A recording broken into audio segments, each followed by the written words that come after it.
দেশে হামে মৃত্যু ৪০০-র বেশি ছাড়িয়েছে। গত ২৪ ঘন্টায় মৃত্যু হয়েছে আরও ৬ শিশুর।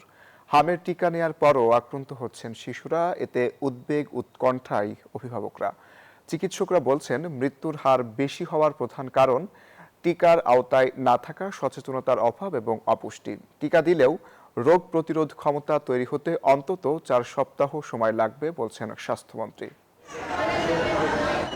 এই চিত্র রাজধানীর মহাখালী ডিএনসিসি হাসপাতালে শিশু ওয়ার্ডের। এই ওয়ার্ড জুড়েই রয়েছে হামে আক্রান্ত শিশুরা। কেউ বা কান্না করছে, আবার কেউ জ্বর কমায় মায়ের কোলে ঘুমাচ্ছে। পৃথিবীতে টিকে থাকার অপ্রতিরোধ লড়াইয়ে কেউ জিতে ফিরছে, আবার কোনো শিশু দানব হামের সাথে যুদ্ধ করে না ফেরার দেশে। না বোঝার কারণে খেসরা মনে করে পানি পড়াচ্ছি বা হোমিওপ্যাথি ওষুধ খাওয়াইছি, সবভাবে রাখছি। তারপরে যে কিভাবে হইলো বুঝতে পারতেছি না। মানে আমরা আশেপাশে যারা ছিল তাদের থেকে দূরে রাখছি। টিকা দেওয়া ছিল, তা হয়েছে আজকে 5 দিন ধরে জ্বর। অভিভাবকদের অভিযোগ, শয্যা সংকটের কারণে অনেক শিশুকে ভর্তি করানো হচ্ছে না। আবার চিকিৎসকরা টেস্ট লিখে দিলেও তা হাসপাতালে করানো যাচ্ছে না।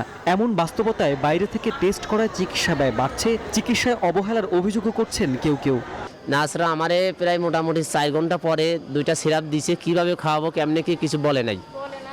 সারা রাত আমার বাচ্চা অমনি রাখছি। নতুন নতুন সব এখানে নার্স ঠিক মতো ক্যানোলা করতে পারে না। হ্যাঁ, এখানে ডাক্তার দেখাইছে, ভর্তি লিখে দিয়েছে, সিট খালি নেই। সিট খালি হলে বলছে যে ভর্তি করাইব। পিবিসি একটা টেস্ট আর একটা নিউমোনিয়ার একটা টেস্ট। তাহলে এখানে যদি ব্যবস্থা না থাকে তাহলে আমরা বাইরে কোথায় প্রাইভেটে যাই আমাদের করার মতো আমাদের সেই সাধ্য আছে? চিকিৎসকরা বলছেন হামে শিশু মৃত্যু হার বেশি হওয়ার প্রধান কারণ টিকার আওতায় না থাকা, সচেতনতার অভাব এবং অপুষ্টি। শিশুদের বুস্টার ডোজ টিকা দেওয়ার পরামর্শ দেন তারা। সচেতনতার অভাব, 2 নম্বর বলছে পুষ্টি, অপুষ্টি একটা সমস্যা।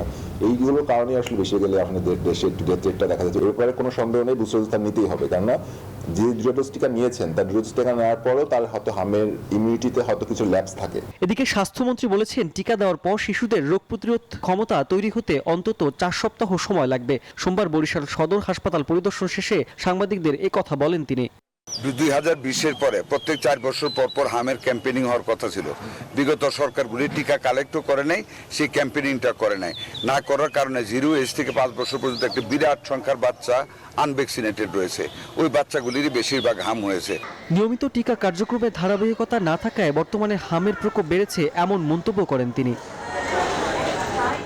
রাশেদ রায়হান, নিউজ 24, ঢাকা।